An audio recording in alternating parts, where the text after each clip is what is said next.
Welcome to today's meeting of the Accounts Commission, which today is in Glasgow. The public session of today's meeting is being recorded. The recording will be made available via the Accounts Commission's website as soon as possible and available on request in the interim. Members of the public are also welcome to observe the public session of the Commission's meeting today. Those who are watching this morning, thanks for taking the time to join us. You are here, however, to observe and not participate, and if your camera and microphone are already off. I'd particularly like to welcome representatives of both Clackmannanshire and Inverclyde councils. Welcome, thank you for coming along today. I don't think there are any other, it's the two chief executives council. Please note that the meeting chat function is not in use, as we've had some fun and games in the past. Experience any technical issues, please contact our support colleagues separately via Teams or by email to the address given in the calendar invite. Commission members, please keep your camera on throughout the meeting, but keep your microphone on mute. For others participating in the meeting, please keep your camera off and except when it's your item. So that's the intro. Apologies for absence, Sarah. No apologies received today. The declarations of interest. Can I ask members of any connection or interest regarding any items on today's agenda to please state the connection or interest, and whether they consider it material enough to recuse themselves? So we've got Carol. I'd like to declare that I work for a body that's audited by Deloitte, so I won't be participating in questioning for the Clackmannanshire session, but we have taken evidence and taken advice, and I can remain in the room.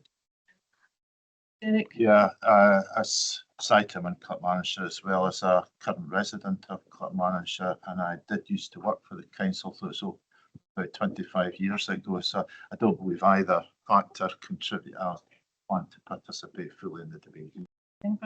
Yeah, I also work for a public body that has the same auditor, and I am not participating in the public session, but will be involved in the private session and have taken advice and had confirmed that's okay. And Angela. Yeah. And also on item 5, I previously was chief executive in Clackmannanshire, but it's over 15 years. So Any other connections to be declared? That takes us to item 3, order of business. As normal, I'd like to seek the Commission's approval for the order of business today. I propose that we consider items 10 to 18 in private for reasons set out on the agenda. I'd also like to propose that we take item 13, where the Commission considers its response to the Clackmannanshire County Report before item 11, control of audits update report. Our members agreed. Before we move on to the minutes, I'd also like to recognise that this is Andy Cowie's final meeting for the Commission.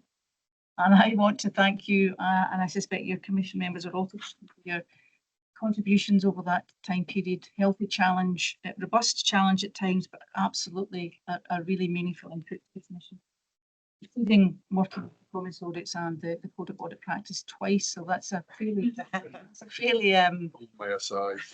a fairly big contribution. So thanks, Andy, and we will miss you in the future sessions, but we will have a chance to say our less formal thanks later in the year. Takes us to item 4, minutes of the matters arising from the previous meeting. Yep, there were 3 matters that are still outstanding on the minute. There is a SIPVA effectiveness review ongoing at the moment. Some Audit Scotland officers are involved with that, but there isn't an opportunity at this point for us to feed into that review from a Commission and a Controller perspective. But we will have an opportunity through the Local Government Code consultation later in the year. The Commission members had asked that we consider the positioning of audit and scrutiny. This was on the back of an update that Helena had provided on the Scrutiny Coordination Group, and we will consider that in more detail at our strategy seminar in September.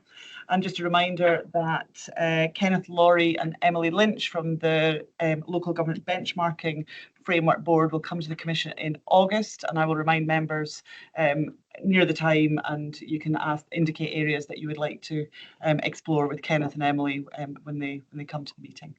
They will also, we will, in advance of that, we will be providing a paper on how councils have used the LGBF to drive continuous improvement. There are some examples, went to the Local Government Benchmarking Framework Board last month, so we'll make sure that's circulated in advance of the meeting. Just to confirm, anybody got any queries around the minute or any errors or omissions need to be amended? So if I agree, approve the minute. Any follow-up questions for Sarah, the tracker? Okay, thank you. That takes us to item 5. One of the 2 substantive items on today's agenda, which is the Section 102 report on this council, Lanarkshire Council. This is a statutory report by the Controller of Audit on the council. The report was produced following the 23-24 audit of the council. The Controller and the audit team are here to provide any clarifications or answers to questions that members may have on the Controller's report. We have about 35 minutes or so on this session. We'll then have a discussion with representatives of the council in our private session before we then consider in private later today how we wish to proceed. So Helena, I'll open that for you. Thank you and good morning, everybody. And I welcome the opportunity to discuss my Section 102 report on the delivery of the 23-24 audit at Clackmannanshire Council with the Commission today. As the Commission will know, the role of public audit is to provide independent assurance on how public money is being managed. It supports officers and elected members' understanding of the organisation's financial and governance position and reassures communities that public funds are being managed appropriately. Timely audit delivery is critical. It ensures that those charged with governance can have confidence in the accuracy of the information on which they are basing their decisions. Recognising this, there are statutory deadlines for when councils must publish their audited accounts by.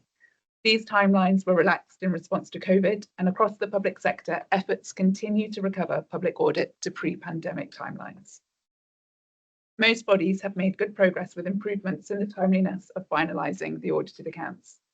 Unfortunately, the position within Clackmannanshire Council has worsened, with timescales for the 23-24 audit slipping further away from the statutory deadlines rather than improving. My report sets out the reasons for this, including persistent capacity challenges within the Council's finance team, highlighted by auditors over a number of years, and more recently turnover within the external audit team. A successful audit is built upon partnership, and I recognise that when an audit gets delayed, the audit timetable can clash with other important priorities for finance teams, such as setting budgets and other audit deadlines for audit teams. And I look forward to discussing these in more detail with the Commission and the efforts the Council and the auditors have taken to address these issues. I would add that these challenges are not unique to Clackmannanshire Council. The Commission has repeatedly reported on the workforce challenges facing councils, and as I've reported elsewhere, when finance positions become vacant, it is proving challenging to recruit to fill them. And while my report focuses specifically on the challenges faced by Clackmannanshire, given their acute nature, all councils should be considering how well equipped they are to manage this risk. I'll conclude by reiterating again why this matters, because it isn't simply about missing a deadline. Later this year, the Council will be setting out the process for agreeing its 27-28 budget. Given the size of the financial challenges it faces, robust and timely information to inform decision-making has never been so important. It's concerning that, at present, it will be making these decisions based on a set of audited accounts from 23-24. The Council and the Auditor need to urgently agree a timeline for the delivery of the 24-25 and 25-26 audit, and that they both have the resources in place to ensure that that timetable can be met. Thank you. Thanks, Helena. As is normal in our process, how we conduct ourselves is that we try to group questions to help facilitate the conversation. So to structure it, we've got 4 subject areas we're covering today: governance, reporting and accountability, capacity and capability, external auditors, and future actions. We start with questions around governance, reporting and accountability, with the first question coming from Malcolm. Thank you, Chair, and thank you, Controller, for your report. As Chair says, I'm interested in governance and the involvement of councillors and elected members. So we'd just like to get a flavour, firstly, of what your view is on how well cited members were on the delays and the impacts as they started to occur and went on. And I know it covers 2 councils with an election in between as well.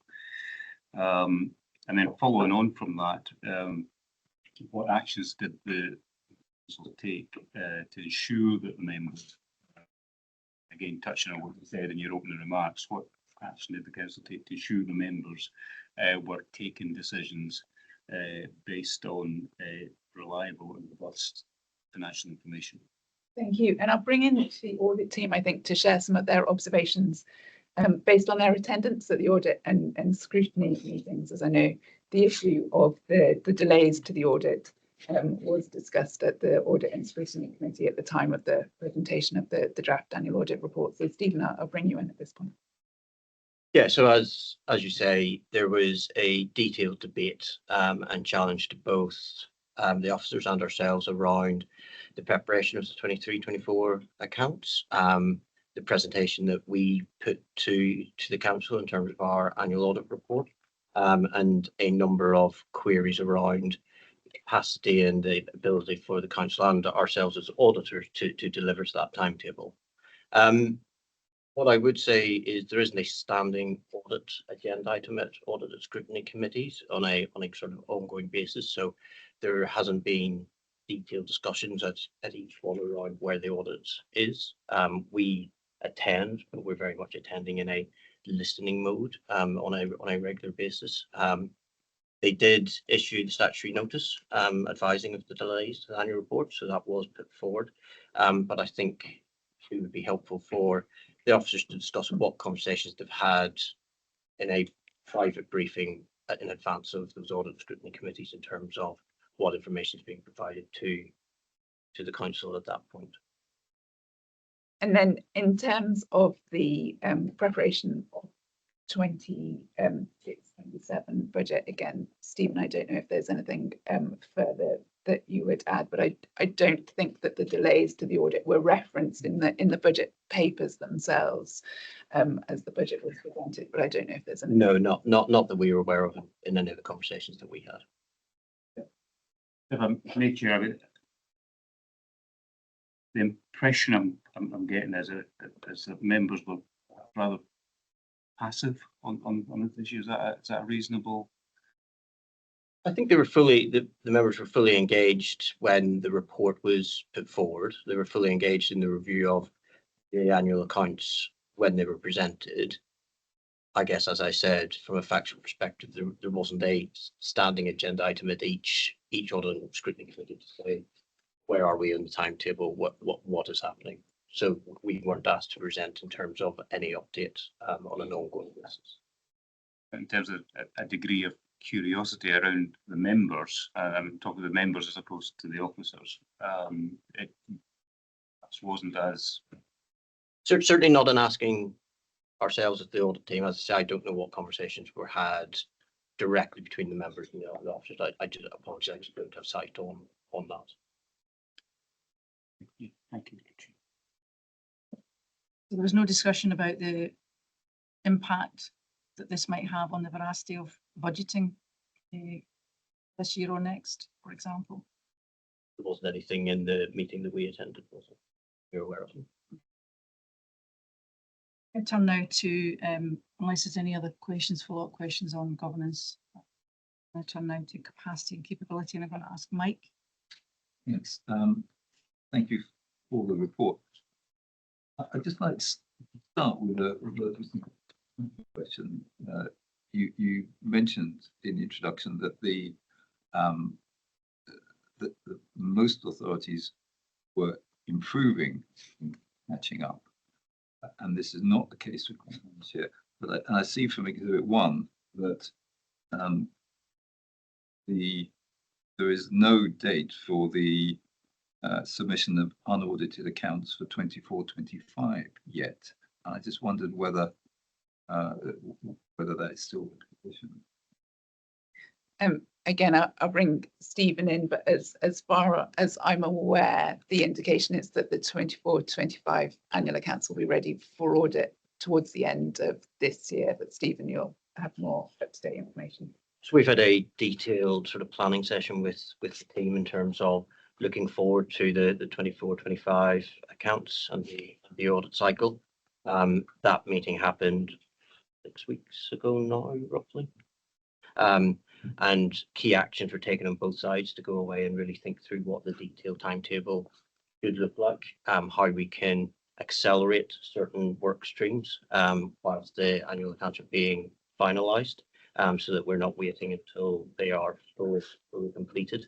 And that timetable is therefore going to be kicking off in July. But I think a full and final version of the draft accounts for audit, the officers are still working through exactly when that they will be prepared and presented. But I agree, it's likely to be towards certainly post-summer. So the slippage in presentation of the draft accounts is another at least 5 or 6 months later than last year, but later than in respect to 23-24. In your accounts, you establish, you state that there's a sound framework for in relation to best value. How do you assess the performance in relation to the accounts in that context to get to that conclusion? So I'll bring Stephen and Rebecca in, but I think it is important to recognise, I think that both things can be true in terms of that best value and then highlighting concerns. So I think in terms of that best value judgment, it is important to recognise that the progress that the council has made in implementing the recommendations from my 2024 best value report, and the annual audit highlights that out of 8 recommendations, 3 of those are now complete, including the development of a medium-term financial strategy, actions to strengthen the role of the Audit and Scrutiny Committee, and then the implementation of that framework for setting and monitoring the capital budget. But as my report and the annual report also highlights, the council's arrangements for financial management are designed and implemented appropriately, but there are obviously points made around the timeliness of financial reporting. So I think both can be true. It's not a binary assessment of best value. But again, I'll bring in Stephen and Rebecca. Yeah, so in terms of echo what Helen has said already, in the financial management conclusion, we obviously refer to control recommendations and other factors raised throughout our report. There is a specific paragraph on the effectiveness of the finance function and the concerns we have in relation to that as a result of the capacity issues that the council has faced over a number of years. This is exactly on the capacity in relation to the so as opposed to the your own this, which I'm not, it's not for me. It is capacity essentially the issue? There's a range of issues that we identified throughout the report, but capacity is a root cause that has been identified throughout many years for the council, despite the actions that the council has taken to try and remedy that. So yes, capacity is one of the root causes that we would attribute to that have occurred over a number of years. And obviously it's not just ourselves that have been appointed auditors at during that time, it has been others as well. So just to clarify then, so the quality and accuracy issues you highlight in the report, you would say is directly related to that, or is there some other reason? I think the capacity is the underlying factor behind what comes through. We all know if people have a number of things on their desk, on their priority list, on their to-do list, it can get squeezed in terms of what the output is. And therefore, I think the capacity is the underlying root cause. Questions on? Angela? Ask then, following on from Mike's question, what confidence the Commission could take in the medium-term financial plan when we don't have the account for 20.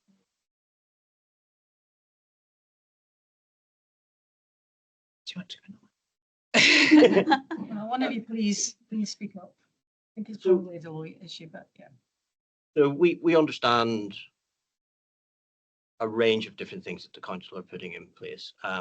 So clearly we are looking primarily within our responsibility at the look back in the historical financial statements, and clearly our key priority and our focus is around assisting in the project management and bringing that up to speed in terms of the 24-25 accounts and then ongoing. In terms of what the council are doing in terms of presenting the outturn reports to the council, that's clearly on track and has happened at the last audit scrutiny meeting. So it's not that the members don't have information, it's just they don't have finalised audited information to base their outlook on. From a medium term perspective, they spend a lot of time talking about and discussing that. So I think from that medium term financial planning, I think there is confidence around what they're doing and how they are doing it. But clearly there is a clear focus on ensuring we catch back up with the audit cycle. Yeah, I think I'd highlight again, obviously it's an unmodified audit opinion, and the annual audit report highlights the auditor's views around effective financial management. So I think as Stephen said, those processes are in place, and there is that regular budget monitoring. I think the point I was highlighting is in my opening remarks is that is based on unaudited accounts for the most recent, and that's clearly the point that I was highlighting of concern. But in terms of those processes around financial management, the auditors have highlighted the those. I'm slightly confused, I would have to say, so apologies, I'm maybe coming back, just asking, I think it's pick up on Joe's point.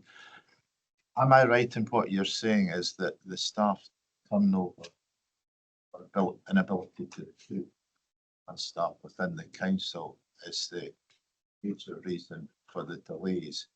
What I read in your annual audit report talked about the movement from what you were provided with from the council, a number of adjustments that had to be made which challenged the accuracy of the information that you were given. Now, I'm not convinced that that's a capacity issue, or is it? That's what I'm trying to tease out, because I'm not sure the replies you've given me the confidence that there's a competency issue as well as a capacity issue. So it'd be helpful if we could clarify that. I think, and again, I'll bring in Stephen and Rebecca, but I suppose it's difficult to identify one single factor because they are all interrelated, I think, in terms of the delays. As set out in my report, there are a number of issues at play. I think as we've highlighted, the capacity challenges are not new. They've been highlighted by auditors over a number of reports. But the council has taken steps to try and manage and mitigate those, and recognise that it is a challenging labour market recruitment context out there. But I think as Stephen has highlighted, there's a point where capacity can then play into quality and accuracy as well. Again, the team might want to talk a bit more about some of the quality aspects that have been highlighted in the annual audit report. And I suppose what I'd highlight is in the annual audit report, there are 7 indicators which the auditors highlight as sort of that quality and I suppose readiness, I think, for audit. I think between the 22-23 and 23-24 audit, a number of those indicators have, so 3 out of those 7 have worsened. I think, and again, the team might want to talk a little bit more about the detail behind their assessments in those indicators. But I suppose my overriding reflection would be it's very difficult, I think, to separate out all, what one individual factor might have been at play. I think there are a number of factors that have influenced this. I'll let Rebecca talk a little bit to detail, but I guess just to echo to try and clarify from my perspective what I was trying to convey to yourselves is the capacity piece has meant there have been a number of key roles that have been vacant. So with a number of key roles vacant, you don't always have the full suite of the right people in the right place to do the right things. So that then does speak to some of the inaccuracies in the reporting that we highlight in our annual report. But I think it does, I know it's intertwined, but I think it does come down to they didn't have the whole team in place for the whole time. and different people coming in and out. And therefore, to me, that's why I bring it back to the capacity piece. But I don't know if you want to talk some of the detail. Yeah, I mean, you'll see from the annual audit report, we had adjustments over PPE, particularly in relation to valuations. And we also worked through adjustments within pensions through these specialist areas. And so we supported the council as much as we could while respecting our own independent source to process through those, challenge those areas and process them through the accounts. So we obviously identify the errors, communicate them, and ask officers to correct them, but we work proactively with them as much as possible within our remit to achieve the expectations that we can see. Good to see those are the two areas you mentioned that are an issue for, I think, every council. I'm going to just follow up slightly on that. And for what we're going to be doing later is the extent to which the Section 95 officer has been actively asking for additional resource to create the capacity that you suggested is potentially a problem or potentially leads to the inaccuracies that you've received. Are you aware of that? So yeah, yes, I think would be the simple answer. To the extent I don't capture all the detail, Rebecca can help me. But they have gone through a very detailed bottoms up. What exactly does the size and the shape of the team need to look like? So they have put that down on paper and saying this is the structure of that the finance function needs to be. They have had recruitment into some of the new roles that have been created in certain circumstances. People have pulled out before even joining. So whilst there is the structure and the vision for what the finance function is, the recruitment and the retention into that continues to be problematic for them. So not without the what we're trying is still not resolved. Okay. Takes us then into external auditors, Derek. Thanks, Joe. And I think I take point that some of these issues kind of overlap with one another, but we've spoken a lot about capacity. So what I'd like to kind of change direction. I was spoken about the capacity within the council. I think it's section 24 to 27 of the report talks about availability of the audit team.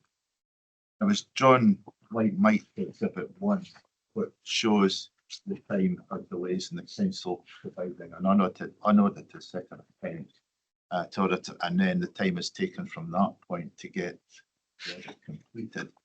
And that seems to be where there's been the biggest delay created. So I wonder if you could say a bit about the audit team. And I appreciate that you took on responsibility partway through this period. But in terms of this approach from yourselves, in terms of the audit team, your own capacity, because I think one specific point made there was 3 different appointment leads over that period, and you've acknowledged that the turnover within audit team resulted in an increase in time taken with repeated questions going back to so I wonder if I could tease that a bit more to understand what extent of delay came about from the audit side, rather, because I think that paragraph quite naturally starts up by saying that responsibility for the completion audit is a shared responsibility. So just trying to understand the capacity issues within Deloitte as part of that. Yeah. I bring you in, but I think, as you say, it's an interrelate. It's a partnership and it's a complex relationship to untangle. But Stephen, I'll bring you in. Yeah, look, a good audit is predicated on high quality, timely information coming from a management team, and then a well planned, well executed audit process coming from ourselves as auditors and leading through that. When there are delays to the timetable and there are points within the accounts or the information that we have to go back and forth on, that clearly impacts ourselves. So from an overall capacity perspective, I wouldn't say that Deloitte have a capacity issue in terms of being able to staff the audit. I've got high confidence that we've got the right level of capacity. Where we find challenge is whenever the timelines are reset, reimagined, the team that I have booked and scheduled are often then scheduled to be doing something else. So in terms of keeping a continuity through that, that becomes very challenging from my perspective. We schedule our teams 12 months in advance. So whenever there's slippage through, it does become challenging. New people are picking things up are never going to be as efficient as the same person completing a task from start to finish, and there will undoubtedly therefore be repeat queries. So I think we have acknowledged that there is clearly an impact on the overall timetable, but it stems from the timetable not being met in the first instance, in my view. You mentioned 3 different lead changes. The first one happened before this process kicked off. So our first lead did do the 22-23, but retired from the firm before 23-24 started. So my predecessor did present the audit plan for the 22-24 audit. Unfortunately, given the delays that collectively encountered, his capacity and his ability to see that through were impacted. So he had to rotate off because he'd moved to a different part of the business and a different function, therefore unable to complete, which is why I've come in. But just to say, you might want to say a bit about the team as well, so there being continuity as part of the team. Yeah, so I have been on the Clip Manager audit for 23-24 from start to finish to varying degrees. So I have been present throughout the audit process. The team, obviously, we have a variety of individuals, you know, from trainee to manager, some with local government experience or wider public sector experience, some without, as we operate a mixed market model, and that works well for our other public sector engagements. So although yes, there was changes in team, it was, as Stephen described, as a result of the changing timeline, and we did strive wherever possible to obtain continuity where that was there. But on the whole, we do have enough capacity, and we have plans in place in terms of delivery of future audits. So we have staff booked currently from July through to April for the majority of that time, in order to try, if possible, to turn timeline to more normal. No, that's really helpful. And I suppose what I'm picking up from that is the importance of having a timetable that's adhered to, because your capacity as auditors to deliver that audit is dependent on the council meeting its commitment, and vice versa. That's Can I just follow? Because Yeah, sure. there's clarity around when you reset a timeline, how is that signed off, and how many times do you have to go back and reset the timeline? Initial timeline outlined in the audit plan would have been beginning the audit in November of 2024. The accounts were not delivered until January 2025, so that was a 6-week, 8-week reset initially, which was quite significant. And then we commenced the audit in January. Through budget time, we did have to pare back some of the audit team as the council took on that priority. And then we were asked at the end of... So they prioritised budgeting over the audit. and then we were asked in April 2025 to take a break again as the delivery of the information flow wasn't here. And then we restarted again in July 25. And again, that sort of series it's occurred. That was managed through meetings with the Section 95 officer, which were held on a weekly basis throughout the audit period to facilitate communication. And where possible, we worked with the council to, you know, change the areas we were working on, or prioritise requests, or anything that we could do that was possible. And here we absolutely did try to do to try and keep the audit moving, you know, maybe just not in a particular area the council was struggling with in terms of capacity or prioritisation. Again, important for later, the extent to which a timeline that's set is a timeline that's then delivered is something we would probably want to question. Because it hasn't, that's not the track record at the moment. Okay. But I suppose the follow-up on that, the budget happens every year, so that's a known factor. So I would have expected the council to have anticipated that in terms of the time scale, mean that we'd have to divert resources onto the budget. I just wanted one sort of follow-up question. It's when the council is not delivering to the agreed timescale, was that escalated within the council by yourselves? And how was that escalation process? Or were you simply working with the finance team? It was predominantly with the finance team, in fairness. Yeah, so the Section 95 officer was present at the meeting and they would discuss timeline to delivery over whether the council was going to be able to meet the requests we required within the next week or 2 weeks. And then we did some horizon scanning. If it was clear that the council was unable to deliver within those periods, we would say we will have to, pull our team off in the spirit of efficiency for both sides, to give the council time to deliver the information required. And that was ongoing. I know that it was escalated further via the Section 95, but we were in weekly communication with Section 95 on that, and we quite clearly articulate the dependables for us to continue the audit the following week or the following day. I'm a bit surprised or curious if you were working directly with the section, which would be the obvious point of contact for the conduct of the audit. If you were finding an ongoing issue of deadlines being missed, information not being provided, why did you not escalate it within the council to say you wouldn't be able to complete the audit within your timescales with these difficulties? I mean, I'll probably jump in at this point, and the Commission will obviously be aware that as part of the Commission's own response framework, I was taking steps to escalate both the auditors' concerns as well as the Commission's concerns as well, which included a meeting with the Chief Exec of the Council and the auditor in June last year to discuss a number of issues, including audit delivery. And then at various points throughout the period, requesting joint updates from both the Section 95 officer and the audit team around the up-to-date timelines. Now, there were obviously, that moved a number of times. So in July, I received an update on the shared plan of completing the audit by September 2025. In early September, I was then received an update that would not be possible due to outstanding queries.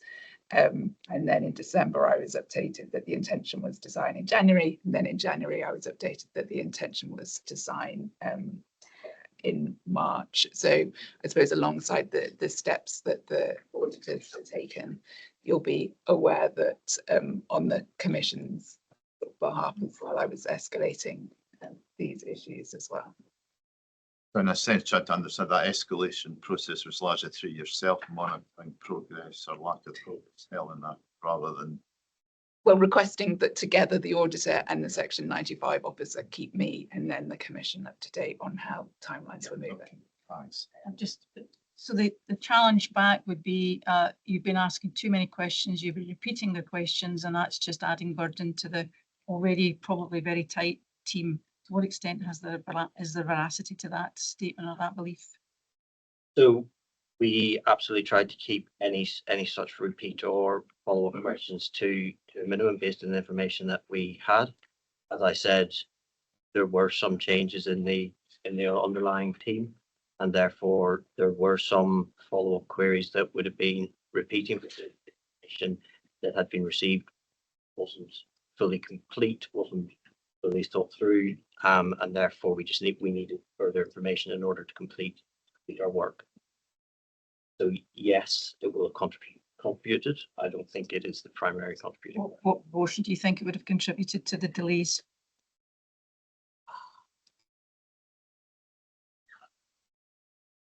Very hard to say, given the point at which I came in at quite near the end. Maybe be a bit naughty then, and Rebecca, you've been in this process the whole way through. The extent to which the questions that have come back have been legitimate questions, or because somebody was more trying to get up to speed with the issues rather than actually taking the evidence that had been presented. To what extent has that been significant in the delay, as opposed to, yes, there were additional questions, but were not significant enough to create the delays that we've got here? they're definitely not significant enough to create the delays we've got here. There is questions in an audit process, and as an entity, the council needs to be able to service both council queries throughout, as well as its important routine business. Some of the duplicate requests were built in to address issues from the previous year audit, and also from issues arising as well within PP, for example. So there will be a number of requests, for example, for a fixed asset register that reconciles to the accounts, because there was a number of changes there. So you can't quantify the level of requests that were due to change in team member, as they are mixed within a complex picture of the two areas of delay. Andy? I have a follow-up question. Simple. It's down to my understanding, not your articulation. You mentioned that there's been a number of adjustments to the timeline of the controller. Mentioned about adjustments to the timeline, June, July, end of the year. If the timeline was a credible timeline and the answers that were coming back to the audit team were sufficiently articulated, there would have been no change to the timeline, would be my planning assumption. So I'm struggling to get my head round why the timeline was adjusted to 2 or 3 times if the information was not significantly wrong or invalid or had to be tested. Because that to me sounds like, no, it did have a significant impact, otherwise you'd have lived up to the timeline. Does that make sense? That's the question. Yes. So I guess in thinking that through, when the information was coming through, not always was the information conflict or required additional work with summarised around items like PP&E. I don't want to just pick on one item, but as an example, and it's pulled out in our report, so it's probably the valid example. In terms of the accounts, took longer than expected, and more work had to go into updating the accounts for the comments and the volume of the comments that came through from ourselves. So that took a lot longer than the expected timetable took. So yes, the queries and our points for adjustments did contribute to the overall timetable slippage, because it took more work on the council's behalf. So it's there. I guess it's still, there's a little bit of intertwination between both of them. Thank you. Nick? No. You okay? Is it significant? It's just a quick follow-up as to Helena, actually, Okay. about it was just in the extent when you were going through this process, what was the proactivity? Were you getting the updates, or were you going to have to ask for the updates? Gosh, casting my mind back a Or bit. was it a mixture? I think it was a mixture, to be honest, in terms of originally obviously requesting the joint meeting, and then an update being provided to me, requesting that update in terms of planning be provided. And then when those dates moved, it was a mixture of either me asking out of curiosity or a update. I couldn't say definitively either way. I think it's a mixture. If there's nothing else under the external audit, I'm going to move on to the final section of this session, is the future actions. Andrew? Thanks, Joe, and thanks, Helena, for the report. I mean, as Joe has indicated, I'm going to ask a couple of questions around future actions. But as I ask those questions, I'm sort of acutely aware of the wider context that all 32 local authorities financially face in Scotland. I mean, they're under significant financial pressures, not to mention the day-to-day challenges that all councils face in an annual sort of calendar year. That said, though, acknowledging those challenges, this is control of audit, and we as the Accounts Commission have got a responsibility to ensure that timely accounts are secured, and indeed councils have got a statutory duty to ensure that accounts are secured. And I've been on the Commission for 8 years now. I think for 5 of those 8 years, Clackmannanshire hasn't delivered its accounts on time, and the position's been getting worse, as far as I can see from the information that's before me, as those years have gone on, those last 5 years. So it does concern me greatly that that's the position that we're in, acknowledging all the pressures that the local authority is under. I understand those pressures, I really do. But we have to press on this, we really do. And I know you understand that deeply, as well as control of audit.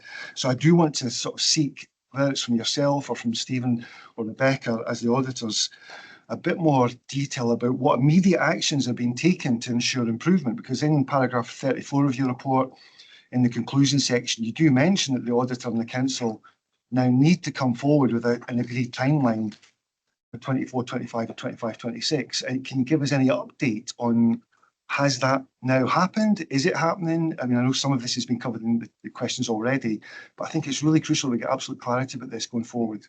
I'll bring in Stephen and Rebecca to talk about the plan, but just to reiterate, I suppose, the point that you've made, absolutely agree that this is about now both the auditor and the council agreeing a timetable that they can both stick to, and that they're both confident that they've got the resources in place to deliver that timetable. So I'll bring in Stephen and Rebecca, and I think the other thing to highlight is obviously there have been exercises to reflect on the lessons and be proactive in that space. So Stephen, Rebecca, you want to say a bit about the timetable, but also the lessons learned exercise as well. Yeah, so as I noted, we met about with the team, both my team and the council's team, in order to proactively, but in a positive manner, think about what had happened through not just 23-24, but predominantly focused on 23-24 and how we closed out the audit and the audit process. That was as I say, a positive forward looking, which is not trying to say, he said, she, it's a right, okay, that didn't work. So how do we do it better now going forward? And we had a really good and engaged session around the ways of working and how to take that forward. As I said, some of the key actions out of that, actions on our side, some actions on the finance team side. One of the key ones is the formation of that timetable. We have a call next Tuesday now, I believe it's in the diary, for to do that follow-up and to start nailing down what that timetable is and ensuring that is a realistic timetable for both ourselves and the council to meet. Rebecca has mentioned we do have staff booked now from July through to April. Right. Hoping it doesn't take that length of time, but if it doesn't, we'll very quickly move into 25, 26. What we have sought to do is have a smaller team for longer to try and mirror what the council has in terms of the number of people. We've talked about being out on site. So we're sat there in the same room working with them. I'm slightly old school as well. I actually like to see people rather than be on a telephone. So we've talked about things like that in terms of ways of working and ensuring that with a smaller team, there's that continuity element throughout. So there shouldn't be some of these areas where there might be repeat questions or a lack of knowledge or understanding. We've also talked about getting access to their system, Tech One, so they're going to give us a demo and sort of a teaching so we can be a little bit more proactive in helping ourselves in terms of finding some of the evidence and the information to also try and alleviate some of the capacity concerns from the council perspective. So we've explored a number of ways of getting it back on track, but we acknowledge that it's not going to be easy. It's going to take hard work and it's going to take additional effort when we think around some of the new things that are coming in for the 24-25 financial year, such as some of the new accounting standards. Thanks very much. Thanks, Joe. If I could follow up a little bit, I mean, that's really helpful, Stephen, and it's promising to hear all of that. And I hope it does come to fruition along the timelines you've outlined. I mean, I guess if there's any further assurances that you can give us about how this will be followed up. I know this is touched on in the very final paragraph of the covering report, Helena. Any further assurances you can give us about how this will be followed up through the subsequent annual audit processes and what actions you'll take as control of audit to keep us as the Commission informed of what's developing, hopefully along the lines that Stephen and Rebecca have outlined to us this morning. Because what we want as a Commission is for Clackmannanshire to get back on track. That's our main aim here, along with the other 27, 28 councils that are on track. That's all we want. it's a simple request, but we do need some reassurance that it's actually going to happen now, given the track record over the last 5 years. I mean, as the Commission will be aware, I report to the Commission regularly on delivery across outstanding audits, and I know that we'll continue to stay in close contact to see how the 24-25 audit progresses, and as part of my wider reporting on delivery, I'll of course be bringing that back to the Commission and escalating again if there are any concerns using the Commission's own response framework. Thanks very much. Thanks, Stuart. Yeah, so just a thought, I mean, I like what I hear in terms of having a good time to, what assumptions have gone into that planning in terms of capacity? For example, does it assume that the council will fill vacant posts, or does it assume that the current staffing levels will stay the same? So I suppose just trying to tease out in a different way what assurances the Commission can take that this will get back on track. You've outlined a number of actions that you've taken, which is fine, but I just wonder what the risk elements of that are in terms of availability of staff. Yeah, I mean, I don't know the extent to which that's been covered at this point in the conversations, but obviously it's something that the teams will need to work on. I think obviously it'll be for the council to provide that assurances to you as well. But I think absolutely the point I suppose I was making before, and just to reiterate, is when coming up with that shared timetable, it's important that it is based on a shared understanding of the resources that need to be in place and when, and then a shared commitment about ensuring that that they are in place. And then I suppose as inevitably if something comes up, you know, we must recognise that there are always unplanned things, but then there is a shared conversation around how to respond and get back on track and as well. I ask Stephen the extent to which lessons learned you might now be a bit more proactive about speaking to the chief exec or indeed the council leader, given ultimately they're responsible for delivery and you're not getting what you need from the Section 95 officer. It's a fair point, one that I'll take forward. And the extent to which, dare I say it, monthly monitoring might be required. I really don't want to go there because that's not our role. I really don't want this to keep going backwards as it seems to be inevitable. What would be the thinking around how would we keep control of audits up to date with what's happening and the extent to which there might be early warning signs that things are not getting back on track? Happy to take away an action to work out what would be the most, I guess, efficient and effective way of doing that. I'm very happy. You're the auditor, you're not delivering. So and we are not delivering solutions here, but it's about giving us clarity and assurance that they are back on track and they are doing what they say they were going to do. Yeah, I mean, I think we hear loud and clear that the Commission is keen to be kept up to date on how the 24-25 and 25-26 audit progresses, and absolutely happy to work with the auditor and the Commission see how that can best be done. And my final one would be around the extent to which you will at the end of a set period, tell me the date, clarity around the delivery of 24-25 and 25-26. So, I mean, I think they are obviously intertwined, but I think that it's really important that as part of the planning that it's not just about 24-25, but it does encompass, you know, what those assumptions are for 25 and 26 as well. Absolutely. Any other questions for? I appreciate the difficulties. I understand the complexities and keen to look forward, not backwards.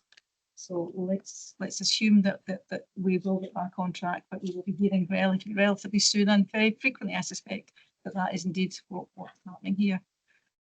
Thank you very much. We will no doubt have more discussions later on in the day. Thank you.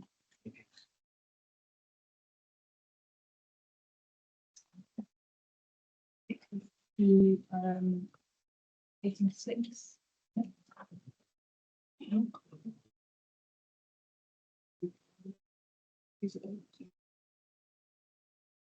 The local government policy update.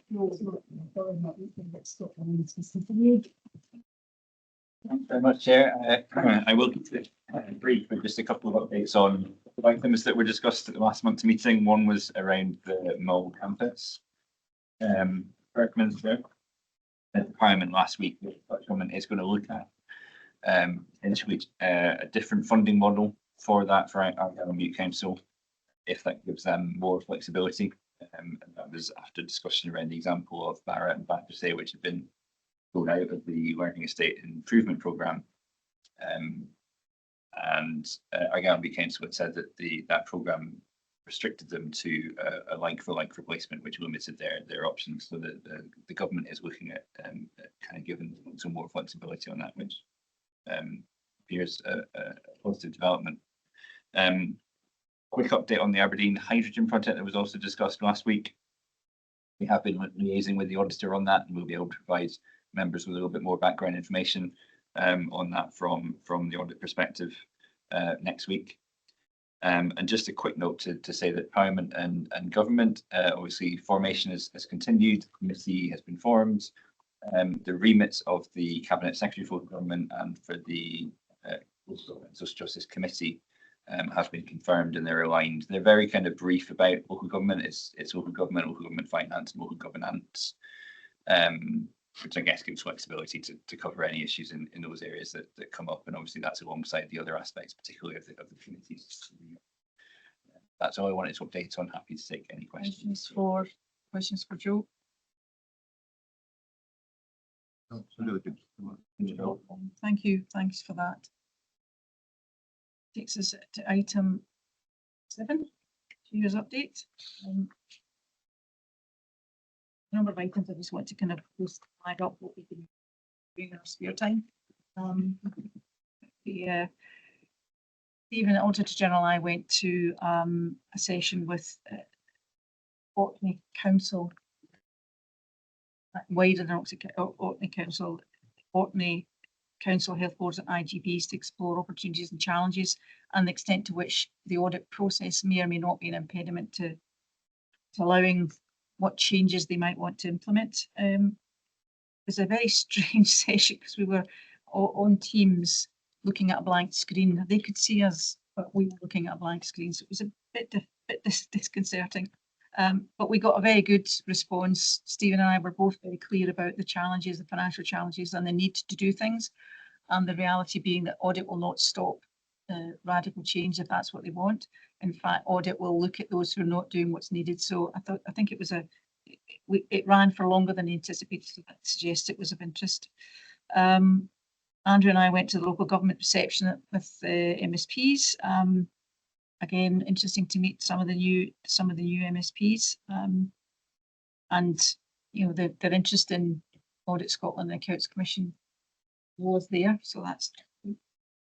I attended a roundtable on the digital leadership yesterday with Alison and Mike, more just to get an understanding of the extent to which that leadership challenge is something we can help support or unblock blockages. So I think it was a useful session, Alison. Yeah, Mike. Yeah, it just gives us a. I mean, there's 3 or 4 chief execs in the room who are supportive of the local government office, which I thought was an interesting. I think it's a good picture of the sort of the mindset of and also of the challenges and the degree of recognition the real opportunities there in the context of recruitment updates. Final planning meeting was yesterday, so we're launching on the 13th of July, and I'm going to asking everybody in the room to think about how we make sure our LinkedIn presence is improved and launched, because I think that's how we're going to get real interest in getting new members to join. And then finally, I'm going to hand over to Andrew, Andy, Christine to talk about Aberdeenshire and Angus Council meetings. Thanks very much, Joe. I mean, maybe keep them in reverse order. I had a lucky week last week because I got 2 very positive visits to go on. And thanks to Jennifer and Derek for accompanying me to Forfar for Angus Council's follow-up visit.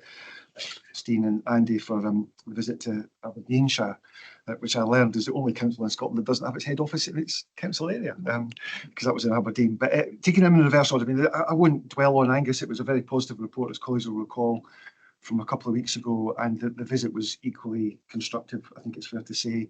And there was a very good dialogue between the senior management team and senior politicians. It was noteworthy they had administration and opposition politicians at the meeting, which was a good template to see, and it was a very constructive and positive discussion. So all good in Forfar, and thanks to Joe and other colleagues for his support. And Joe was also with us in Aberdeenshire when Christine and Andy came along with me, and again a very constructive visit, Joe, which had senior politicians, senior officers involved in a good thorough two-way dialogue. There was a subsequent meeting after a lunch break, I think it was, primarily focused around what was a very significant turnaround financially they've had with the position of the IJB. I think I'm right in saying, without being 100% correct on the exact figures, they've turned a sort of £26 million deficit in 1 year to the next year to a £1.5 million deficit, which is really quite something. And they talked us through, in what was quite a short 1 hour session, around some of the issues that they've done to achieve that. I know that Christine was particularly keen, given their interest in IJBs, to potentially follow that up, and I think sure that would be a good idea. Very keen to offer. I also think maybe somebody from PBB team would value that too. Yes, so I think that's sensible. And I think maybe one of either, probably Malcolm, given he's geographically up there, but Malcolm or Carol and myself, as we'll see later on today, are the sponsors for the social care performance audit. It would make sense if Malcolm maybe joined Christine and Carol, if she's free, with an officer from PBV, just to follow it up before Christine departs these shores in December. Yeah, and they were very generous in their offer. That's good. No, I think definitely explaining the processes that they'd gone through. done that turnaround's definitely worthy of understanding what they've done. Because there might be some lessons that are applicable elsewhere. Absolutely. So two very good visits, Joe, and thanks to everybody for their help and supporting me with them. A couple of things that kind of stood out for me from the Aberdeenshire, and I have to confess that register of interest, I was brought up speaking Doric, so I actually felt very at home there. But one was, we're constantly looking to see where outliers, both the bad and good performance are, to see what the rest of Scotland can maybe learn from that and borrow with pride. And I think, the chief executive summed it up, and Joe's got it in the report, that they've gone about their business quietly, competently, and with our communities. But they've probably undersold what they've actually done. In that IGB turnaround, as the vice chair mentions. And the other thing that came out, and we were encouraging them to obviously share more around that. But the other thing that came out was their way of looking at things from a place perspective, but not just to, satisfy statutory requirements, to meaningfully engage. So they've actually got a track record of redistributing pupils as the demographic changes come in, which have actually landed far better than they have in other areas. So I thought that was interesting. They were pushing us to think in the future around what does audit look place-based, system-wide, rather than just local authority, because that's how they're starting to construct stuff. Community ownership and all that. So I thought that was quite an interesting area of debate with them, and something worthy of kind of following up. What does place-based audit look like? And I know Audit Scotland colleagues are looking at that, but I think that's probably a direction of strategic travel that's worth considering. And certainly, given the desire with the Scottish Government, that's CPP relaunch, if you like, clearly a need for. Yeah. Any other questions for? We went further afield. Right, I think that brings us to the end of the public session. No, we're just a break, just a short break. Please don't press any end buttons. Got it in red here, carved in red. Okay, so I think we've got a 10-minute break. Yeah. Here at After 15:15. Okay, thank you. Back. This is today's item 8 is face value on slide. This is a statutory report by again the Controller of Audit on face value on the Inverclyde Council. The report draws attention to the findings from the Council's 24-25 annual audit, how effectively it demonstrates best value. The Commission is invited to consider and endorse the Controller's report in this session. We will then consider in private later today how we wish to proceed.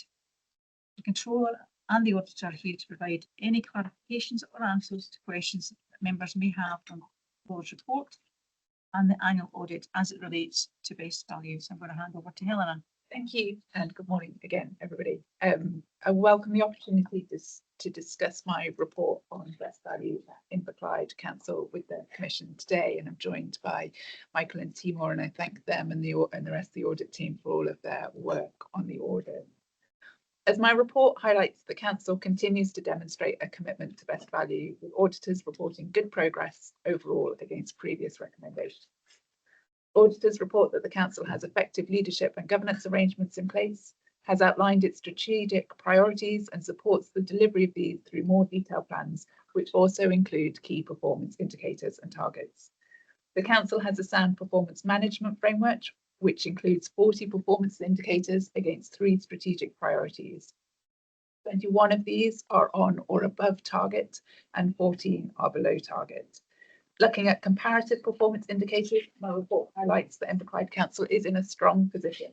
Nationally, the Council ranks 3rd out of all 32 councils for indicators in the top 2 indicators and performs above the family group average, ranking in the top 2 for both area-based and population-based comparisons. Auditors have concluded that the Council has appropriate arrangements for financial management, but like many councils, it needs to identify further savings and/or income generation measures to bridge the funding gap in the future. Estimates at December 2025 indicated a forecast gap to 27-28 of 11.1 million, with already agreed savings taken into account. The Council has a good track record of delivering savings, and its transformation programme is embedded within its wider plans and strategies. The Council has identified specific projects with detailed anticipated costs and benefits. And auditors have also highlighted good engagement with communities both on the budget and transformation.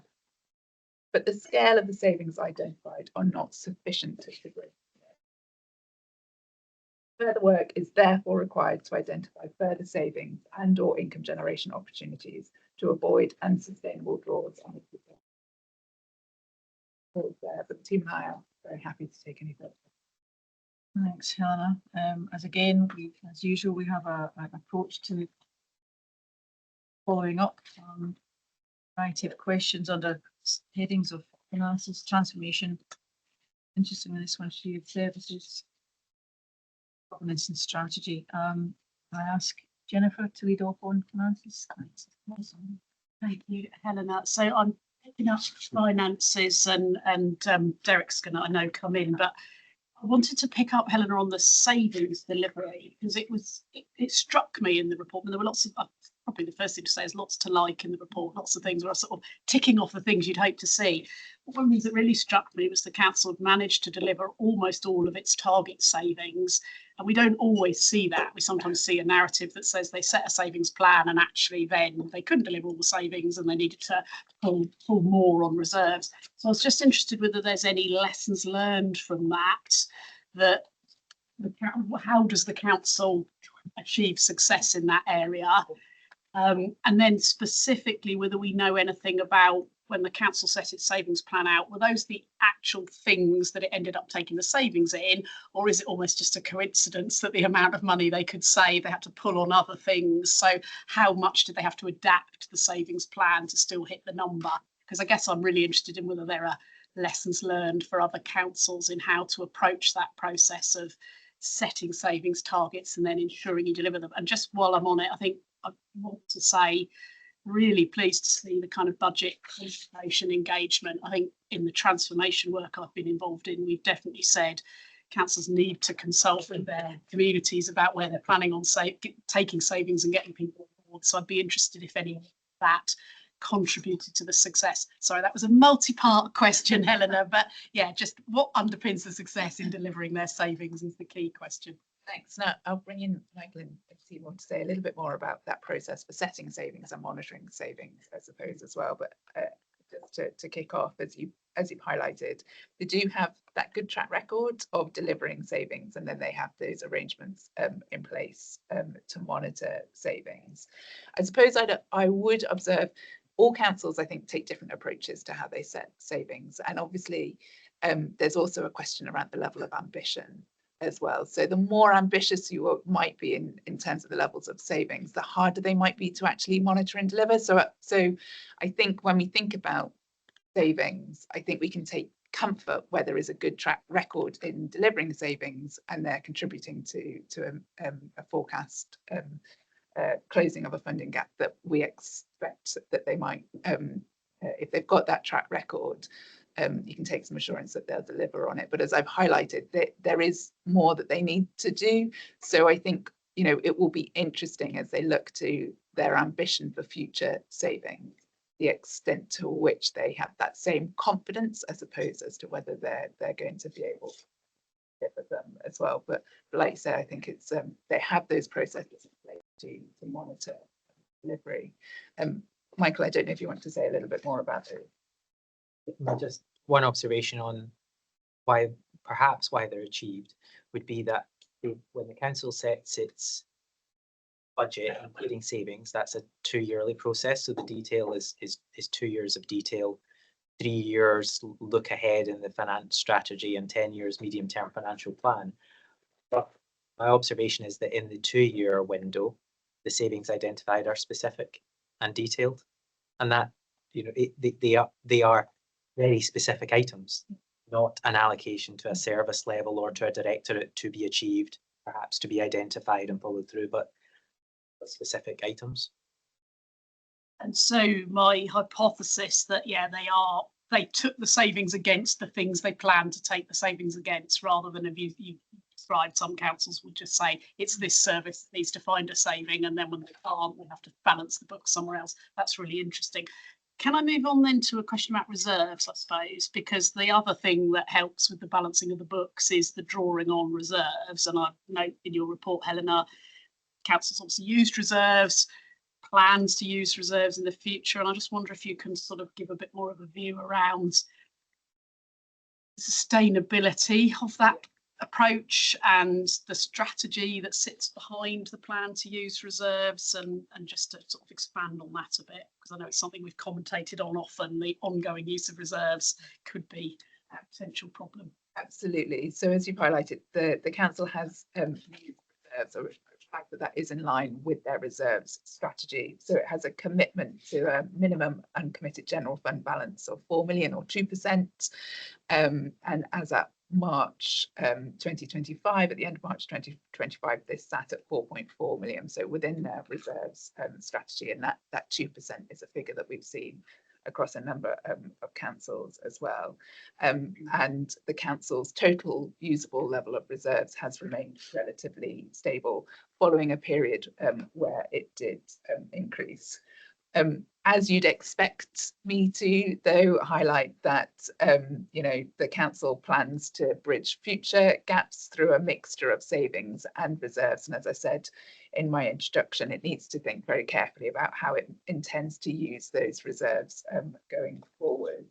I believe a review of the reserves policy was undertaken this year. That's part of a triennial review, and an amendment was made to the reserves policy at that time to ensure that when reserves are used during the budget setting process, there is a plan to be put in place to reduce the reliance on reserves when balancing the revenue budget. So I think there is that within that reserves policy, that recognition that the reserves isn't a sustainable, using reserves must be done sustainably, I suppose, is what I'd say. But Michael, Timo, I don't know if you've got anything to add. Just the observation that the use of reserves has reduced as a trend in recent years as well. Really helpful, thank you. And I think other colleagues will pick up on other finance aspects if that's. You'd be disappointed if I didn't. A couple of totally unrelated questions. Can I just say first, I thought this was a really good report, and I think the council's to be congratulated. I think those of us have been around local government for more years than I care to remember. Can remember when Best Value legislation first came out and the challenges the council faced at that stage. So I think it's a really good progress and really good to receive this report. I was curious about capital, and I think obviously when we receive these reports on individual councils, what I picked up from Inverclyde was it seemed to be quite different from most, if not all, other councils in Scotland. Different in a couple of senses. One, the proportion of revenue budget that's going to meet borrowing costs is quite high compared to the national average, which I think is around about 6%. So that presents a challenge in itself for the council. Equally, the paragraph in the report talks about the majority of the capital programme being financed by grant. I think elsewhere we're seeing most councils trying to offset the reduction in government grant by increasing borrowing. So Inverclyde seems to be doing things quite different in that sense. So I'd be interested to know a bit more about, is that a deliberate strategy by the council, recognising the challenges its revenue budget is facing and looking to use government grant as much as anything to cover capital? I suppose that maybe there's a follow-up to that in the sense of, well, the implication of that is maybe to devote as much resource to capital as it might like to do to meet the council's requirements. So I'll bring the team in to talk a bit more about the approach to capital, but as you've highlighted, in my report, I do highlight that it has relatively high finance costs. You're absolutely right. The average is 6%. And I think Inverclyde is sitting at 8% finance costs. I do think it's important to highlight that this is an improving position. I think it's base year within the local government benchmarking framework was 12.5%. But I'll bring in the team to talk a bit about that approach to financing capital. Yes, my observation would be that the council is aware of its borrowing costs and in the review of its treasury management strategy, and the borrowing costs are incorporated into its medium-term financial planning, including the expected refinancing or need to increase or increase borrowing going forward. So it's recognised and incorporated in budgets, which I suppose is as much as we've considered. Has it had to reduce its capital spend if it's relying on government grant? Because I think I'm just conscious of the report we just issued that showed, I think, about 15% reduction in capital grant across Scotland. If the council is not increasing borrowing to compensate for that, is that going to have a service implication going forward? I don't think I can answer that, whether the council has done that or not. Okay, no, that's fine. Second, total unrelated. Sorry, mate, that's Just on capital. This is the first, in my experience, where the council has actually spent its capital program planned. And I know what Derek is saying. Is that because they've actually got a much more modest program? Because they've actually, it's an example of good practice in actually bringing the thing in line with the plans. Maybe somewhat anecdotal, but I think that to the extent that it has significant capital grants, there's a small number of projects which you've either delivered or they've reflected, and we've made some recommendations about the need to monitor slippage on those. And in the remaining capital, the council appears to have been able to accelerate other projects where a project is slipping in order to still deliver the spend in year, whether it was on the intended project or not. It's capital spend rather than outcomes. They've delivered on capital spend. They may or may not have delivered on On outcomes. the expected project in the year. Reprioritise. Yeah, no, that's fine. That's good. Okay, thank you. Derek? Yeah, thanks, Stuart. Exhibit 2 and note 2. This is curiosity as much as anything. When the government reduced the council tax fees again in 24-25, Inverclyde went out on a lunge in terms of not accepting the grant funding and opting for a council tax increase. I think the note you got, I think, is what I understood, the government subsequently provided a one-off grant that council tax bills were reducing. So I suppose a couple of questions fall out of that. What impact did that have on the council's financial projections going forward? I assume its council tax base was quite different from where it might have been. Were there any lessons learned? Was there an admin burden associated with that? What was the feedback from residents? And would the council take a different direction again?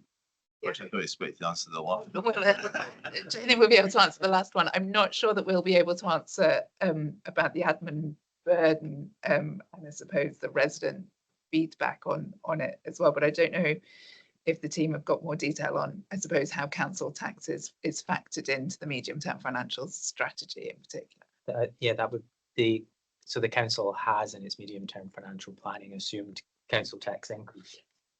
And therefore, ultimately where they're grant funded or the council tax increase, I don't believe it had a significant impact in terms of where the source of funds was coming from in terms of its then underlying financial decisions.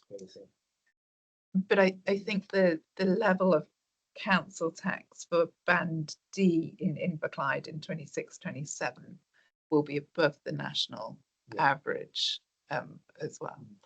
That's something, because one of the criticisms of the council tax raise is that diluted the council tax base. If they got the 8.5% through, their base will have gone up and helped for future years. But I was just kind of looking for confirmation. Okay, thanks. Okay. Yeah. So, any other questions on finances? This is into transformation and. Thanks, Joe. Thanks, Helena, Michael and Tamor for the suite of reports that are before us this morning on Inverclyde. And I think, as other colleagues have already said, I think overall this is a pretty positive report, and I think senior management team and elected members should be congratulated for the overall outcome that's before us this morning. I mean, particularly when you look at the key facts section, Helena, in your covering report, and consider they've got 44, not shy of 50%. Of all data zones within the 20% of most deprived areas in Scotland within Inverclyde. Against that context, and also when you look at back, I don't know how they've managed this. The last full BV was 2017. How's that happened? That's 9 years ago. But when you look back at the 2017 last full BV report, the progress has been considerable. So, overall, as I say, a very, very good report. I just had one query though on the transformation programme, and you've already referenced in response to questions from Jennifer and Derek and others on finance about the importance of the transformation programme and its delivery. They've got a good track record of delivery in the past. But the section, I think it's paragraph 37 to 51 of the covering report, goes into a bit more detail, and paragraph 44 in particular picks up the fact that there isn't a specific programme manager or programme staff, and that it's really just regular day-to-day staff that are responsible for the delivery of the projects. And obviously that's worked to some extent very effectively in the past, but just given the financial gap and challenge that you outlined in your opening remarks, I wonder if you could give us any update on how that is likely to progress or change in the future. I don't know if maybe Michael or Tamor have any more information on whether there's potentially going to be a change in approach given the sort of dependency on the transformation programme for balancing the budget.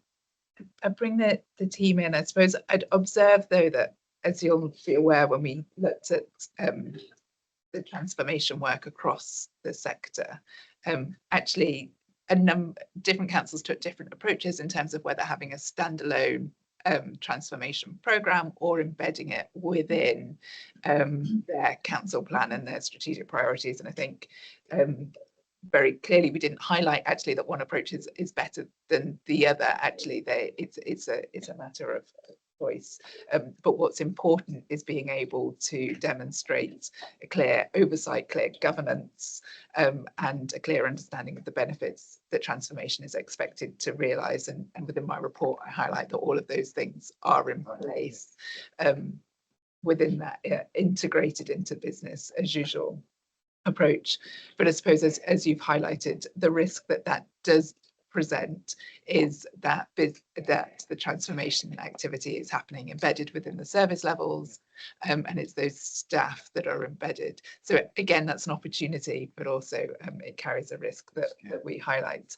I think, and the team might want to say a bit more about this, the council has identified a number of risks as part of its corporate risk register that relate to its transformation objectives, and that includes insufficient use of resources, along with other risks around technology, assets, and facilities. So I think it's clearly recognised as a risk that they are actively looking to mitigate and manage. Thanks. I don't know if anything. I would only to highlight that we did reflect that the council has changed boards at directorate level, and as part of digital modernisation, it has the Digital Modernisation and Transformation Board, which effectively is an element of senior oversight, and it's chaired by the chief executive. Okay, well, that's all helpful. Thanks very much. Thanks, Joe. That was all I had. Andy, do you want to? Thank you. Andrew stole my question and carefully. So I'm having to adjust some agility here. But I think that's probably a metaphor for a smaller council as well. It has to be fairly agile, doesn't it, to deal with the full range of statutory requirements. So I think, it's a very good report. Thank you for writing it. But the subject matter is very positive as well. And I suppose it's just picking up the point around how do you deal with transformation as a smaller organisation, is one of the kind of safety valves is that sickness absence rate. Because if you're asking people to run faster, doing business as usual and transformation, then there's a toll on hours or stress, etc. So I didn't pick up in the report around any comment around sickness absence, but what's the trend in the organisation? Could you give us a bit of insight around that? And my second point, which is hopefully the agile one, which is around one of the points I think you make in the annual audit report is around suggesting that quantified savings and income generation plans should now be generated. Good up to now, but to get into a 10-year medium strategy, which is actually probably double the length of other organisations which have a 5-year medium term. This is a 10-year one, but you're suggesting that they should move on to having more detailed reports beyond the next 2 years, which is something I think we would welcome. So have they got the capacity to actually do that, or is that just an aspiration by auditors? Do these two questions make sense? So I think so. I don't know. Blame him for stating. I'm not sure we have to hand information on absence. I was just having a look to see whether it's certainly not highlighted, I suppose, as part of the key messages of the BV workforce work that we undertook. But I don't know if the team have more to say on that. In terms of the savings and the capacity, I think as you've highlighted, the council has a 10-year medium-term financial strategy, but that is in terms of looking at savings and budgets. They also look at the immediate in terms of a budget for 3 years and the savings plans for 2. And I think that point that we were making earlier is how to then build on that and then look further and to that transformation point and think about actually, as we look at the medium-term financial strategy, what are the actions that are going to close that longer-term gap. I think it's about ambition and looking further. I bring in the team to talk a bit more about the capacity point thing. Yes, we've absolutely recognised in our annual audit report the medium-term financial planning, and officers accepted the recommendation to consider aligned savings plans in the same term. We've not yet seen those. The recommendation due date is December 26. On the basis that it's been accepted in our discussions, I don't have any particular capacity to develop the plans. Thank you. Is there anything else you want to pick up on transformation? No. Any other questions on transformation? No, before we move thanks for me, thanks. That takes us to shared services, which I found interesting what's happening given our desire for people to at least consider shared services. That seems to be something worthy of investigating a bit further. Eric. Yeah, thanks. I mean, that was the first one I was going to say, and I suppose as Joe said, it's a line that the Commission has been encouraging councils to look at opportunities for shared service, part of that need for substantial transformative change to help address the budget challenges going forward.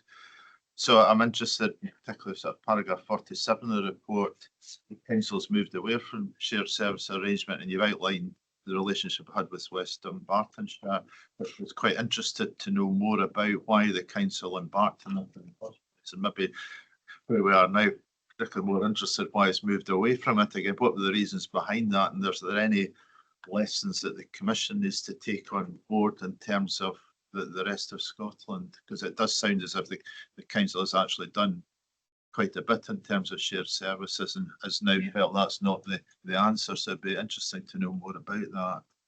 And again, I bring the team in, but I think it's important to highlight that there are examples of partnership working.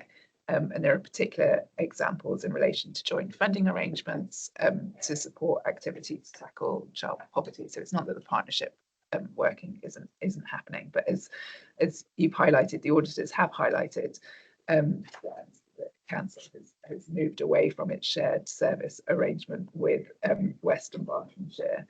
I think actually it's important to recognise when a shared service arrangement might not be working, actually, and I think you know, shared service arrangements have to be good shared service arrangements and deliver those benefits. And it was an independent evaluation of the West Dunbartonshire shared service that both of the councils commissioned and then on the back of decided to move away. I think that report recognised that there was a genuine effort to forge a working relationship, but that there were significant barriers to growth and development, and a sense that it was now no longer offering value for money, and in part was threatening local resilience of those services. I think in terms of the barriers cited, I think they are the barriers that the Commission will be aware of, are frequently raised when it comes to sort of barriers around shared services. So, you know, perceived threats of loss of control, overstretched working schedules. And I think, again, I bring the team in, they might have more to add, but as a result of that, it was felt that the model was not sustainable, and it wasn't evidencing that it was delivering clear benefits. But as I say, I think it's important to be able to move away from a shared service arrangement if it doesn't feel like it's delivering value for money. Yeah, my observations from the shared service that was dissolved was that the independent report reflected that not all the partners initially expected to join the shared service joined. So from the outset, it was not the intended necessarily breadth of shared service across multiple local authorities, and that it became more of a voluntary arrangement than it might have otherwise, rather than a very formal structured shared service. And then to a degree, it then became shared management service rather than frontline service, whether that was the intention or not. And the benefits did arise from that shared management service, but it was largely on information sharing and sharing of those few posts, which is why it wasn't necessarily delivering the benefit, by reading, that it would have been expected to. And those post holders were therefore somewhat stretched. Maybe one of the barriers that it is also worth highlighting is that they were not geographically close local authorities. So in terms of the specific frontline service, it is more challenging to be genuinely shared. And there was a recognition that sharing back office services might be a better investment in still effort and time. I would also highlight that it did retain part of the shared service, the councils, despite the recommendation from the report to consider stopping all of the shared service, and that was the internal audit element. So the internal audit element has continued. The council, I believe, is currently in the process of considering and continuing or extending that arrangement. It's not necessarily meant as a criticism as such. I'm just more trying to understand sort of the reasoning behind it and whether that we reflect upon that for sort of wider use across Scotland. Okay, thank you. I suspect there's definitely merit in understanding a bit more behind what was intended, what happened and why it didn't work. Because I do think if we're continuing to suggest that's a model, we need to understand what works, what doesn't work. I think the council did recognise there were elements that worked and benefit that would continue through the close working of the individuals involved, but that it didn't necessarily merit the shared service model and the ongoing monitoring of that as an arrangement. Definitely worthy of some sort of follow-up somewhere along the way, Helen. Yeah, so I think, as you know, the improvement service have looked at case studies of shared services before. I'm not sure whether this was one that one they picked up, but it might be of interest. Anything else on shared services? And I think most of it's been covered. I mean, I absolutely agree with what you're saying. You know, a shared service that isn't working for the sake of it. But is the council actively considering any future collaboration, and how will it do this? If it is? I don't know. I could only reference the current consideration of the internal audit shared service and slight expansion of that arrangement, but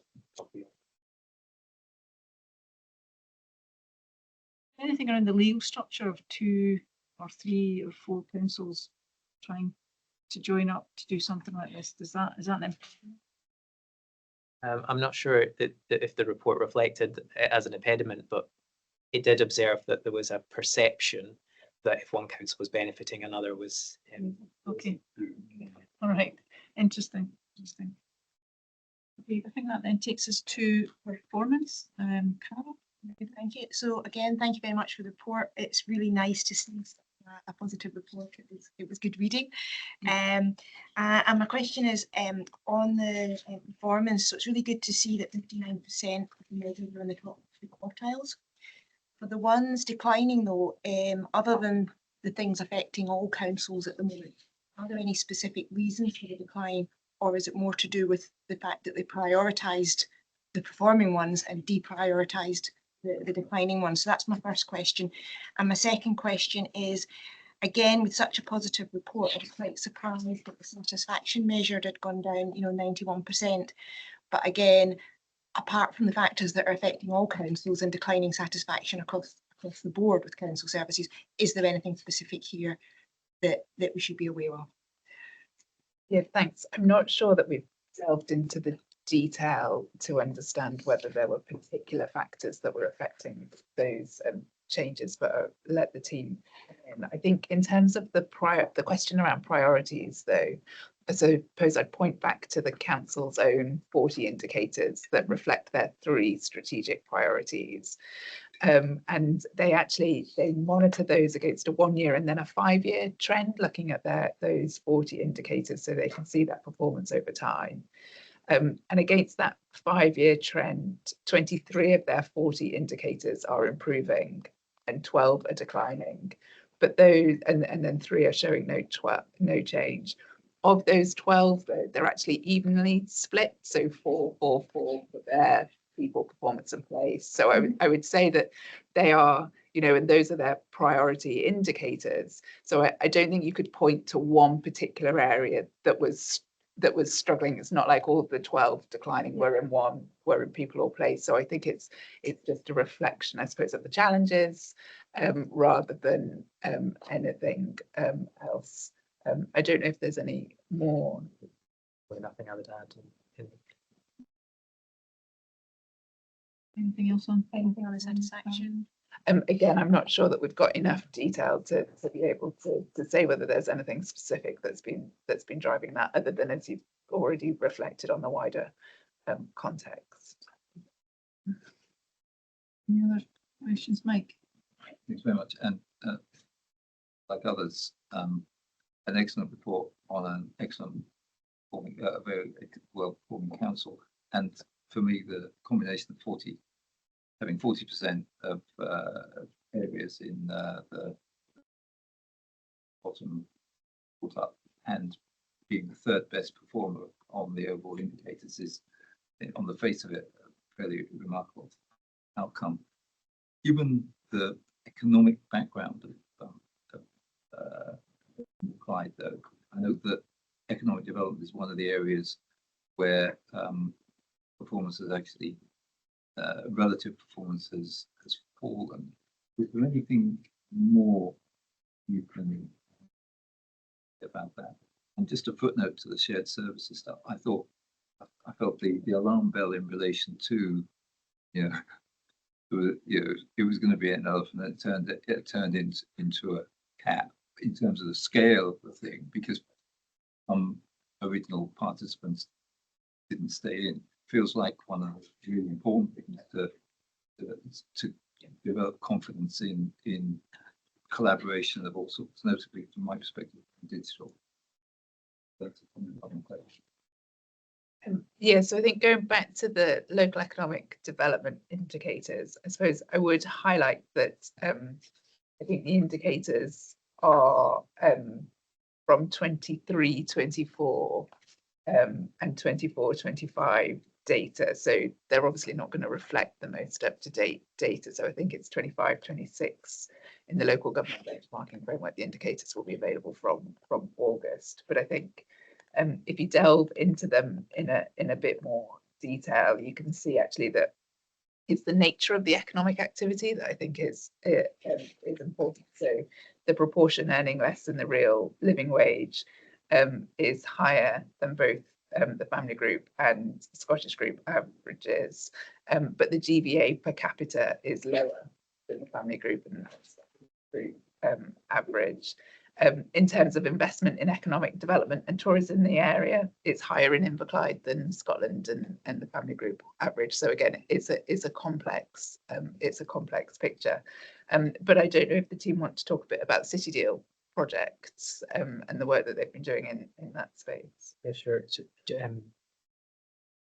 just two observations in our interactions with the council and through some of the best value thematics, we have commented quite a number of times about partnership working, and I think the council has a number of examples of working well with community partners and organisations in order to deliver services locally and in a focused way that perhaps addresses inequality otherwise. All I would say on City Deal projects is we had made an audit recommendation which continues to be followed up, that the council needs to ensure that it delivers them in a timely way and monitors them on an ongoing basis. And there has been some slippage. So. If it's possible, please do. Question. Please do. I'm glad you mentioned the community engagement agenda there, because for me that came through very strongly in this report, and I think potentially there are areas of really good practice that could be highlighted in respect of others. So I was particularly struck by paras 15 to 19 about the citizen and community engagement.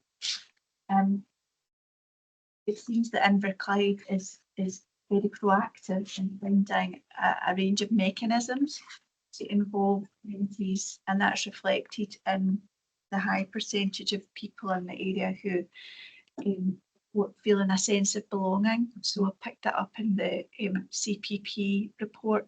So Inverclyde Alliance seems to be doing something really quite proactive and innovative, I would suggest.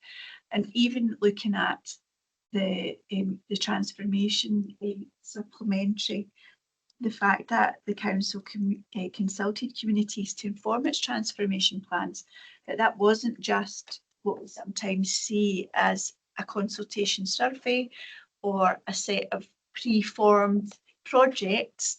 It actually indicates that it wasn't only about engaging communities, including vulnerable groups, but co-design. And I think co-design is something that's very easy to speak about, less easy to evidence. So I suppose my question would be, in a rambling fashion, is there anything particularly around the community planning partnership, the Inverclyde Alliance, that stood out for you in terms of how they are formulating the way they go about things? Because it's really impressive actually what they are doing. Michael, I'd probably pass that one to you based on your observations. I don't think I could cite something in particular at the moment, other than that reflection that across a number of our best value thematics and annual audit reports, we have included some case studies of good practice. Yes. Yeah, and those are very good to stand out. The child poverty example is particularly interesting, as that's a priority across the country, not just in Inverclyde. Yeah, and I think the independent evaluation of that as well found that it had been very successful in addressing the factors that have been contributing. That one of our case studies that we think, oh, yeah. So I couldn't for sure tell, I'm sure it will have been included, but we can check that within our overview.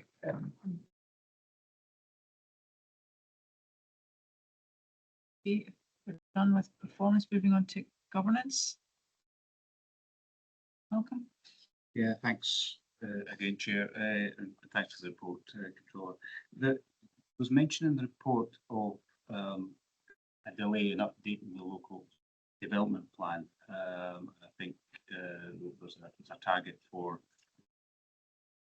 that updated by March next year. So just how confident are you that that will be met? And also linked to that, there's a number of the due date for review and update. I think that anti-corruption, health and safety, and so on. Is your assessment of the council given that prioritisation in terms of resolving it linked to the exposure to risk that the delay is leading to?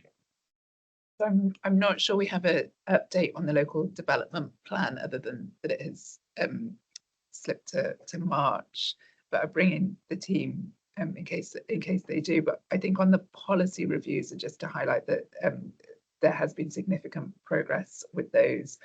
I believe that more than 70 of those policies have now been updated and received committee approval. And that there are only a few that are outstanding for very specific reasons, and that there is now an approach to monitoring and embedding those updates on a cyclical, on a planned basis. So I think good progress in that regard. But on the local development plan, yeah, I'm conscious that the council has reached the stage of publishing its evidence report and consulting on that, whether that enables it to meet the revised deadline or not. Yeah. And I would maybe just add on the policies and procedures, and the council has taken that very seriously and definitely addressed all of the ones that we've highlighted in our, drawn out by exception in our initial report, along with some other, other 70 odd project policies, and now has them scheduled within its monitoring system for regular review. So it has taken appropriate action. I guess your answer to my second question helps give me assurance on the first question. So I mean, they've got a record of catching up and getting back on track, which would give us confidence that the March 27 target is chance that'll be met. I think that's what I'm picking up. Yeah.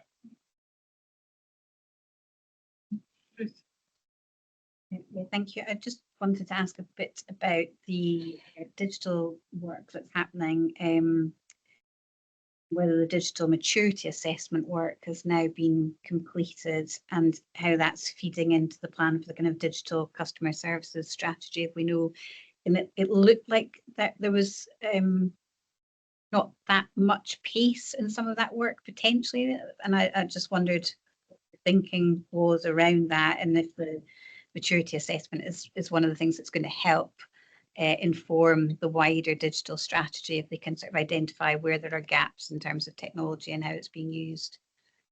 Michael, you might have an update and on that point of pace, I suppose, but I think there was an update to the Policy and Resources Committee earlier this year, and the digital maturity assessment, I think, has now been complete, but I don't know if you want to. Yeah, I think the council, in setting its digital modernisation transformation plan, has the oversight through its board, as I said, chaired by the chief executive.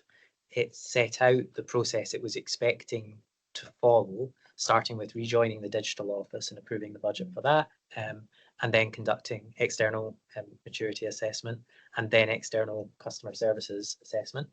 And it set out the timetable and committees it expected to report to, and so far, I believe it has. We've not yet reviewed the output as part of this year's audit, but it has conducted the digital maturity assessment in line with the timetable it set. Whether that timetable is ambitious or not is subjective, but the council is following the process that it set out, timeline to date.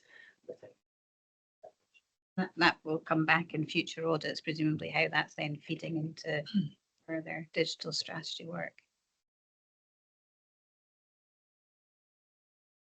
Can I ask the changeover of the chief exec and the CFO within the year, in the last 12 months, has that had any impact on performance, delivery, abilities to deliver their strategy duties? Not, I've got no evidence of anything detrimental. I suppose we're just going into the year-end financial statement audit for the year in question, but we're progressing that as we would expect. Good. Assume that was the case, but I just thought I'd ask. Okay, thank you. Christine? Yeah, it's a question around flexible working, paragraph 35. You said there was an assessment of the impact of hybrid working on service quality and outcomes, and then reported the results of the staff survey. I just wondered if there was any other measures looked at, because I think staff are always going to report fairly positively on the availability of flexible working. So I think the staff assessment was in relation to hybrid working, and it was a staff survey.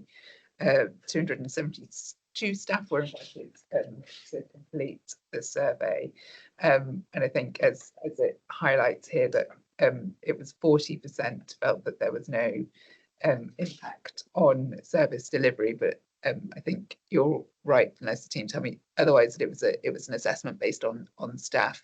I suppose what you'd have to do in terms of looking at service performance and outcomes, I think if that's the point that you're making, would then be to look at things like the LGBF or Exactly. this as well. But yes, In the paragraph, it said the council worked with the improvement service to make the assessment of the impact on service quality and outcomes, but actually they didn't. They looked at the implications for staff working. Well, staff satisfaction with the way in which they were working.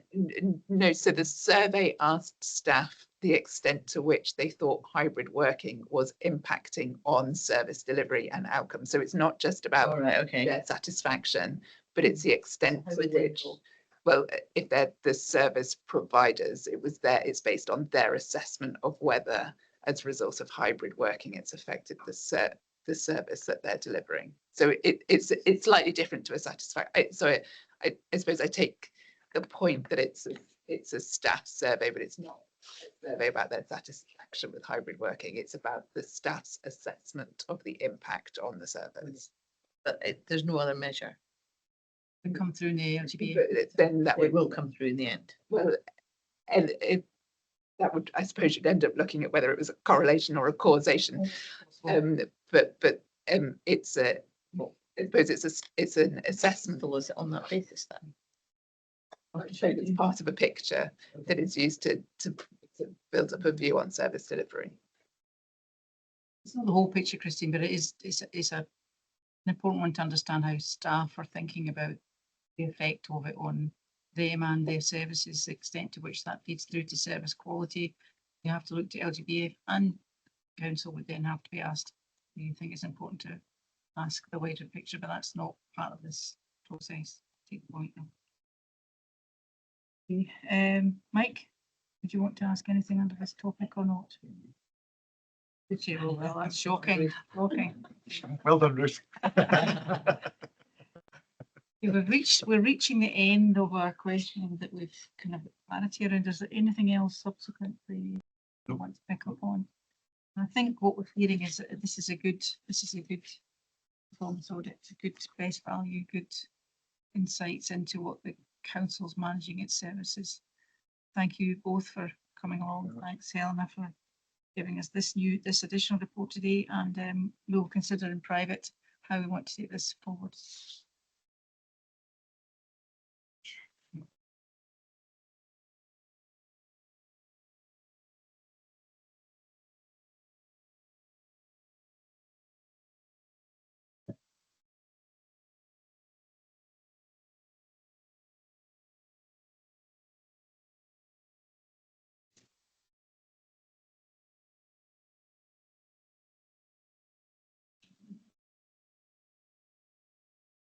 Okay, there is no other public business discussion today, so we're now going to close the public session.